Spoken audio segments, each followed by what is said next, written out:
සුබ දවසක් සියලු දෙනාටම ආයමත් ඔයාලා පිළිගන්නවා මගේ YouTube channel එකට.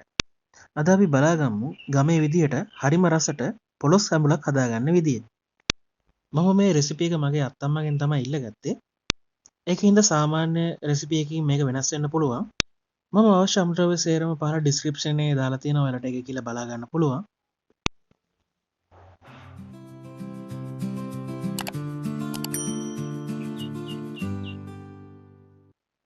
හරි දැන් බලාගමු අපිට අවශ්‍ය අමුද්‍රව්‍ය මොනවද කියලා.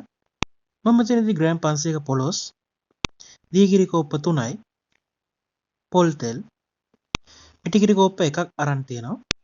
මම මෙතනදී අරන් තියෙනවා ලුණු ගෙඩි එකක් chop කරලා, සුදු ලුණු බික් 6ක්, ඉඟුරු අඟලක ප්‍රමාණයක්, කොච්චි හෝ අමු මිරිස් වලට ගන්න පුළුවන්, බේ ලීව්ස් කොළ දෙකක්, රම්පේ, කරපිංච. මම මෙතනදී කුළු බඩු විදියට අමුතුර පහ මේස ඇඳි එකමාරයි, මැද පුතුණු පහ මේස ඇඳි එකයි, මිරිස් කුඩු මේස ඇඳි එකමාරයි, ගොරක කැලි දෙකයි, කුරුඳු, එනසාල්, කරාබු නැටි, ගම් මිරිස් තේ හැඳි එකයි, කහ කුඩු තේ හැඳි එකයි, ඔයාලට අවශ්‍ය ප්‍රමාණයට ලුණු ගන්න, සහ උම්මලකඩ මේස හැඳි එකයි. මේ ටික තමයි අපිට අවශ්‍ය වන්නේ. හරි දැන් බලාගමු මේක කොහොමද කරගන්නේ කියලා. මම මේ වගේ මැටි භාජනයක් ලිපේ තියලා මම මේකට දාගන්නවා පොල් තෙල් මේස හැඳි දෙකක්. තෙල් ටික රත් වුණාට පස්සේ අපි දාගන්නවා කුරුඳු එනසාල් කරාබු නැටි. මේ ටික දාලා ඔයාලා තප්පර 10ක් වගේ මේක බැද ගන්න. ඒකට මම දාගන්නවා අපේ කපාගත්ත කොච්චි ටික. ඔයාලට අමු මිරිස් උනත් මෙතනදී භාවිතා කරන්න පුළුවන්. ඒ ටික සාමාන්‍යයෙන් තප්පර 10ක් 20ක් වගේ බැදුනට පස්සේ අපි මෙතනදී එකතු කරගන්නවා කපාගත්ත ඉඟුරු සුදු ලුණු, රම්පේ කරපිංචා සහ බේ ලීව්ස්. මේ ටිකත් ඔයාලා මේක දාලා හොඳට මේක ඔයාලා තප්පර 30ක් විනාඩියක් වගේ මේක හොඳට සෝතේ කරගන්න. මෙතනදී ඔයාලා සාමාන්‍ය මදගින්දරෙන් මේක තියාගන්න. විනාඩියක් වගේ ගියාට පස්සේ ඔයාලට පුළුවන් මෙතනදී අපේ ලුණු ටික දාගන්න. ලුණු ටිකත් මේකට දාලා ඔයාලා මේක හොඳට ලුණු ටික රන්වන් පැහැවෙනකන් ඔයාලා මේක බැද ගන්නයි තියෙන්නේ. මම මෙතනදී ලුණු තේ හැඳි එකක ප්‍රමාණයක් දාගන්නවා. මෙම ලුණු ටික දාගත්තාම අපේ ලුණු වල තියෙන වතුර ගතිය එළියට ඇවිල්ලා අපේ ලුණු ටික ඉක්මනට රන්වන් පැහැවෙනවා. ඔයාලට අවශ්‍යයි නම් මෙතනදී තව පොල් තෙල් ටිකක් දාගන්න. හරි දැන් අපේ ලුණු ටික හොඳ ගෝල්ඩන් කලර් එකක් එන ගමන් තියෙන්නේ. මම මෙතනදී දාගන්නවා අපේ කුළු බඩු ටික.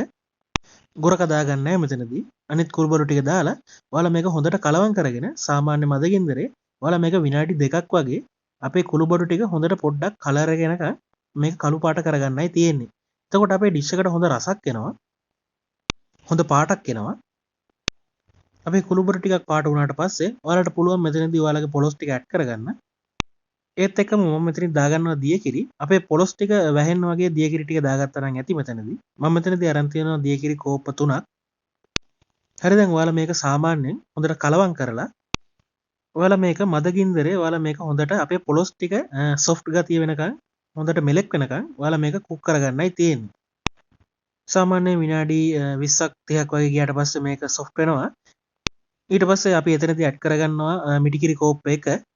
මිටිකිරි කෝප්ප එකත් ඇඩ් කරලා ඒක සාමාන්‍යයෙන් හිදෙනකන් ඔයාලා මේක හොඳට කුක් කරගන්නයි තියෙන්නේ තව ටිකක් වෙලා. අපි පොලොස් කරියක් හදද්දී අපි දරලිපේ උයනවට ඒක වඩාත් හොඳයි. සාමාන්‍යයෙන් අපි පොලොස් කරියක් හවසට හදලා ඊළඟ දවසට තමයි කෑමට ගන්න. එතකොට තමයි පොලොස් කරිය හොඳම රස එන්නේ, හොඳම පදම එන්නේ.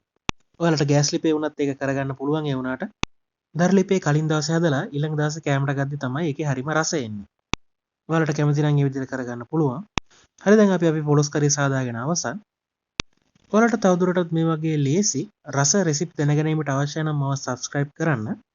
එහෙනම් ඔයාලා ආය හමු වුණතුරු ඔයාලට සුබ දවසක්.